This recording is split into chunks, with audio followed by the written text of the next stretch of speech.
मध्य प्रदेश में जनता को अप्रत्याशित चीजें देखने की आदत सी हो गई है। यह एमपी की राजनीति है। यहां वक्त बदलते तख्त बदलते देर नहीं लगती। इस बीच मंत्रिमंडल विस्तार के बाद यह कहना गलत नहीं होगा कि आने वाले वक्त में मध्य प्रदेश की सियासत में अभी बहुत कुछ बाकी है। कांग्रेस का दावा तो बड़े धमाके का है, लेकिन आवाज होगी कि नहीं होगी यह तो वक्त ही बताएगा। बहुत सारे सवाल हैं, चर्चा करेंगे उस पर। कुछ खास मेहमान भी हमारे साथ जुड़ेंगे, लेकिन उससे पहले ये रिपोर्ट देखिए आप।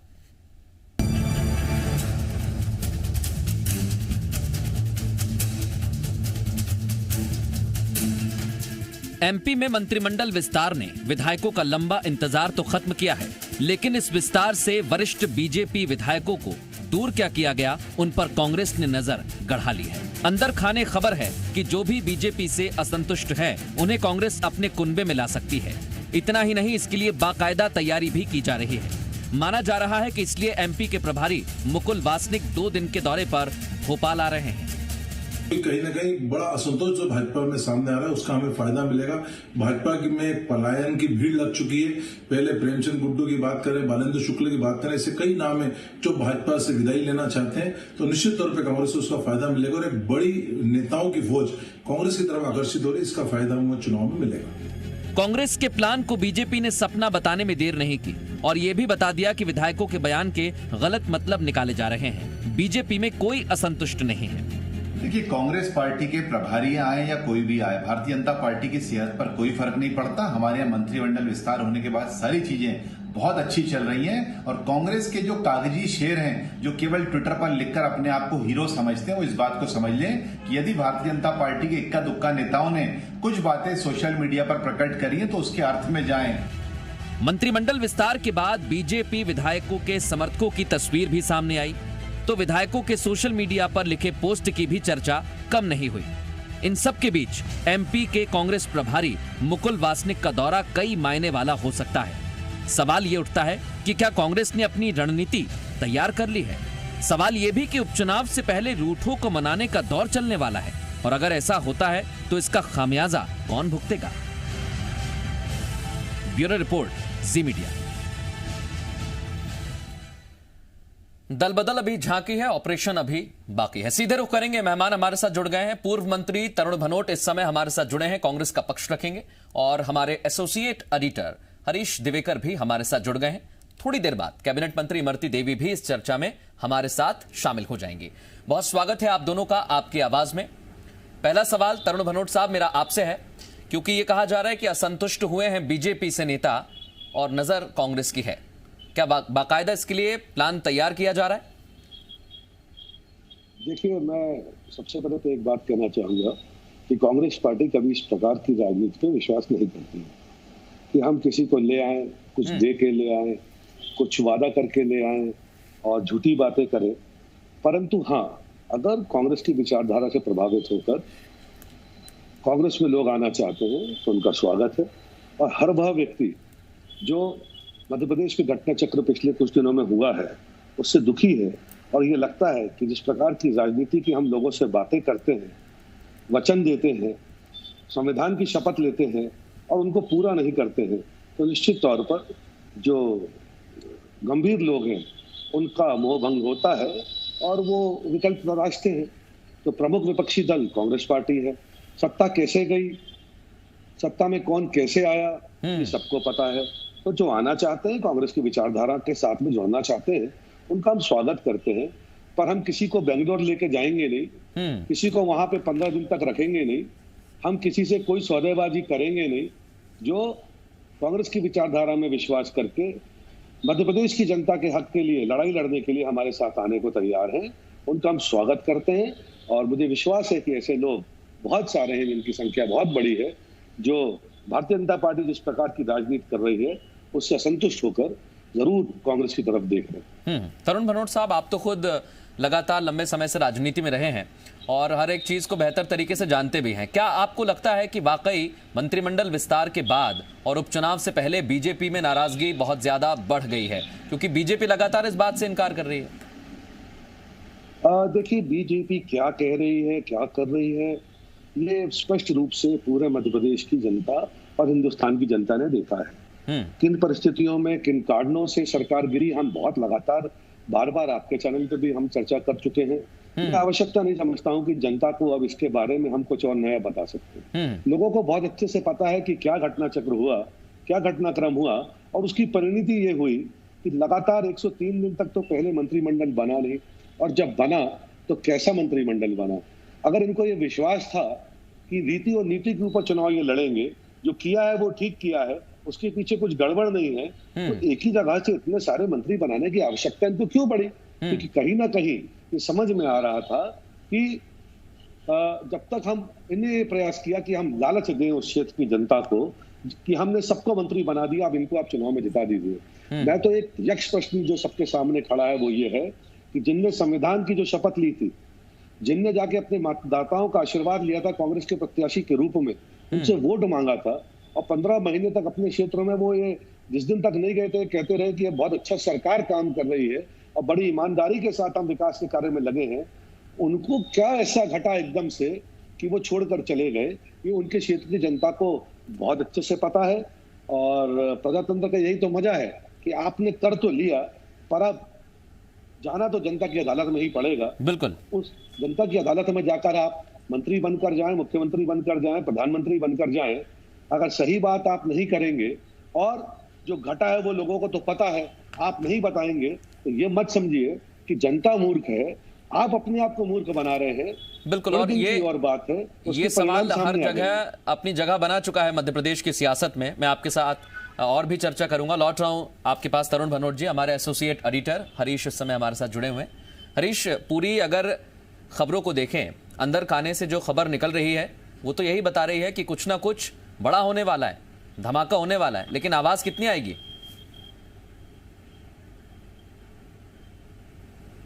मृदुल, देखिए, आवाज का तो अब धमाका कांग्रेस कितना बड़ा कर पाती है ये तो कांग्रेस बताएगी, लेकिन कांग्रेस तैयारी पूरी कर रही है और कांग्रेस की पूरी तैयारी है कि अब बेसब्री से इंतजार हो रहा है कि मंत्रिमंडल का विस्तार हो जाए। वो हो गया, और जिस तरह से छुटपुट घटनाएं सामने आई देखने को, सोशल मीडिया पर देखने को आई, या फिर मतलब नाराजगी समर्थकों ने मैदान में उतर के दिखाई, कांग्रेस अब इसकी पूरी तैयारी उतर रही है। मुकुल वासनिक आ रहे हैं, कल भोपाल पहुंचेंगे, उसके बाद सोमवार रविवार सोमवार 2 दिन बैठक होगी और ये पूरा प्लान होगा, सीनियर लीडर्स के साथ चर्चा होगी और 1-to-1 चर्चा करेंगे, और ये 24 उपचुनाव पर एक एक उपचुनाव को मार्क करेंगे, डिमार्क करेंगे कि कहां पर जो सिंधिया समर्थक चुनाव लड़ रहे हैं उनकी कहां लोगों में नाराजगी है। इसके अलावा जो जिनके पूर्व विधायक थे, जिनकी सीटों पे लड़ रहे हैं, वो कितने नाराज हैं इसके, और साथ साथ में जो विधायक हैं भाजपा वर्तमान में, जैसे महाकौशल की बात करेंगे, बिंद की बात करेंगे, वो कितने नाराज हैं। तो इनके साथ अभी से बातचीत करके चर्चा करके रखेंगे।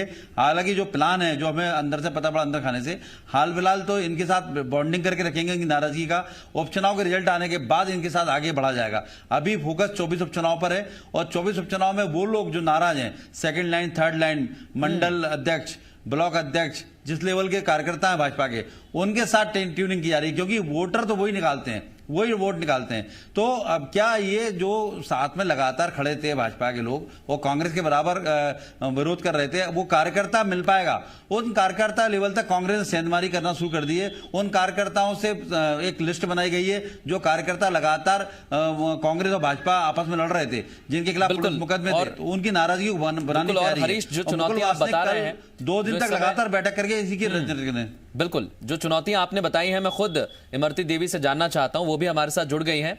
इमरती देवी जी, हमारे सहयोगी बता रहे हैं कि कांग्रेस का पूरा प्लान है, आप मंत्री बन चुकी हैं, लेकिन अभी जनता के बीच में जाना है और वहां पर कांग्रेस की कोशिश होगी सेंधमारी की। कितनी तैयारी है आपकी? मैंने अपनी जनता, डबरा विधानसभा की जनता की दम पर इस्तीफा दिया है, श्रीमान ज्योतिरादित्य सिंधिया के सम्मान में और डबरा की जनता के विकास के लिए। इसलिए मेरी जनता, डबरा की जनता, वो सिर्फ मेरे सिवाय किसी को नहीं चाहती, और मुझे अपनी जनता पर पूरा विश्वास है।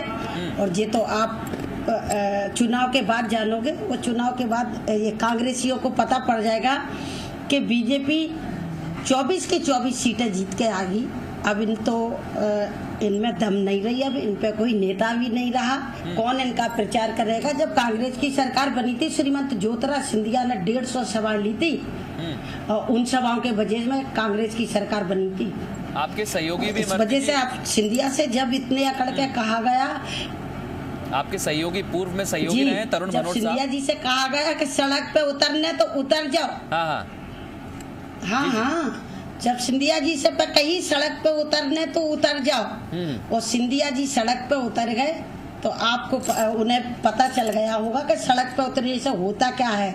हमारा नेता, हमारे भाजपा के नेता जो अब हमारे साथ हैं, आप तो देख लेना। बिल्कुल, देखिए दावे दोनों तरफ से किए जा रहे हैं। इमरती जी, आपके पूर्व में साथी तरुण भनोट साहब कैबिनेट में साथी हमारे साथ बैठे हुए हैं, आपके साथी रहे हैं पहले, वो भी हमारे साथ चर्चा में है।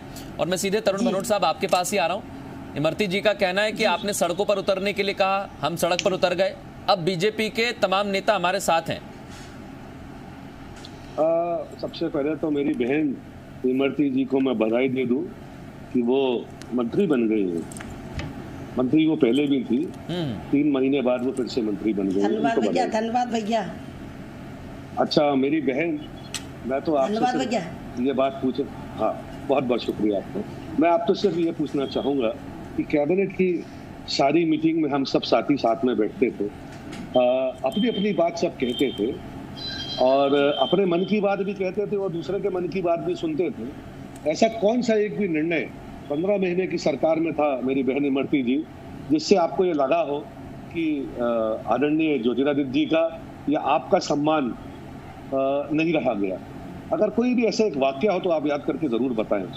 और कैबिनेट के रिकॉर्ड रखे हैं, मिनट्स रखे हैं, अब तो कोई भी आरटीआई के तहत निकाल सकता है, पूछ सकता है, सार्वजनिक दस्तावेज हैं, क्या निर्णय हुए। वर्तमान सरकार के कुछ एक मंत्री समूह उसकी समीक्षा भी कर रहा है, तो क्या क्या निर्णय हुए, सब निर्णयों की समीक्षा हो जाए, क्या सम्मान की बात थी वो भी निकल कर आए। हाँ, ये बात जरूर है कि कभी राजनीतिक रूप से आज आप दूसरे दल में चले गए हो, पर मुझे आपके साथ में बिताए मध्य प्रदेश की विधानसभा के वो दिन भी याद है जब हम 54 होते थे वहां पे विपक्ष में, और हम खड़े होकर लड़ते थे और कहते थे कि 15 साल की इस अप्रजातांत्रिक सरकार को जो जनता के हक के फैसले नहीं ले रही है, हम जनता के बीच में जाएंगे, आम जनता की ताकत पर और कांग्रेस के छोटे से छोटे कार्यकर्ता की ताकत पर हम सरकार में बैठकर आएंगे और काम करेंगे। इमरती जी, आपके सारे भाषण क्या गिले शिकवे रहे में है, विधानसभा में है, वो अलग बात है, पर मेरा ये कहना कि जिस दल में आप लगातार इतने साल तक रही, जहां से आप लगातार विधायक, आखिर ऐसा क्या हुआ? छोटे से छोटे कार्यकर्ता ने आपका साथ दिया और आपको यहां तक पहुंचाया, मुझे भी यही पहुंचाया, मेरी खुद की कोई हैसियत नहीं है। अगर कांग्रेस पार्टी का आम कार्यकर्ता और मेरे क्षेत्र की जनता को बिल्कुल, और उसी को लेकर तो ये रणनीति है तरुण भनोट साहब। इमरती देवी जी कुछ कहना भी चाह रही है। संघर्ष करके विरोध करते रहे, उनमें सारी अच्छाइयां हैं, तो ये शोभा नहीं देता है इस देश में लोकतांत्रिक व्यवस्था। मैं 10 साल विपक्ष में बैठी रही। हाँ कहिए, फिर मैं हमारे सहयोगी हरीश हमारे साथ हैं, उनके पास जाऊंगा। जी कहिए इमरती जी। जी मैं अपने भाई से कहना चाहती हूँ, मेरे छोटे भाई हैं मानव जी, उनसे मैं कहना चाहती हूँ कि मैं 10 साल 2008 से 2018 तक विपक्ष में बैठी रही, कांग्रेस की विधायक रही, अपनी जनता के बीच में कहती रही कि मैं क्या करूँ, हमारी सरकार नहीं, हम क्या करें, हमारी सरकार नहीं। और जब हमारी सरकार बनी तो मैं बड़े हंसी खुशी से कैबिनेट की मीटिंग में बैठती थी, विधायक दल की मीटिंग में बैठती थी, इनके संगे विधानसभा में भी लड़ाई लड़ती थी। लेकिन ऐसे बैठने से क्या होता, 1.5 साल में जनता के बीच में हम नहीं जा पा रहे थे। कौन सा मोल लेकर हम जनता के बीच में जाते कि तुम हमारी सरकार बनी है और अब हम तुम्हारे लिए जो विकास कार्य लेके आए, जो हमने 2018 में अपनी जनता के बीच में भाषण दिए थे मंचों से कि अगर सरकार बनी तो मैं बारकरी जिगनिया की नहर बनवाऊंगी, लदेरा का डैम बनवाऊंगी, पिछोर का महाविद्यालय बनवाऊंगी, डबरा में 100 बिस्तर का अस्पताल बनवाऊंगी, बच्चों के लिए स्टेडियम ग्राउंड बनवाऊंगी। लेकिन 1.5 साल में 1 रुपए का काम भी अगर डबरा विधानसभा में दिया हो तो कमलनाथ जी बता दे, और वित्त मंत्री मेरे छोटे भाई रहे, यही बता दे कि डबरा विधानसभा को क्या दिया है। मैं छोटा सा जवाब ले लेता हूं, उसके बाद में इस रास्ता पे उतरने पड़ा जनता के लिए और सिंधिया की सम्मान में और डबरा के विकास के लिए हमें सड़कों पे उतरना पड़ा।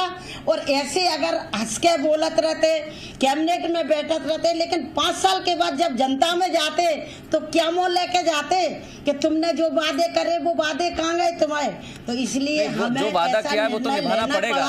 उसमें कोई हमें पीछे नहीं पार्टी छोड़ हटेगा। और इसलिए आपने कहा कि गुस्सा भी हुए श्रीमंत है साहब वो निभाना पड़ेगा आपके, और वो सड़कों पर उतर आए। बिल्कुल, मैं भनोट साहब कुछ कहना चाह रहे हैं आपकी बात पे, इसके बाद ठीक थोड़ी देर में मैं हरीश आपके पास ही लौट रहा हूँ।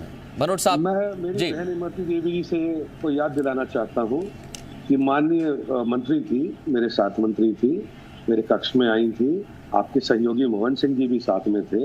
मैंने खुद ये कहा था कि आपके क्षेत्र की जो सारी काम की लिस्ट है वो आप दे दीजिए, आप अपनी प्राथमिकता तय कर दीजिए।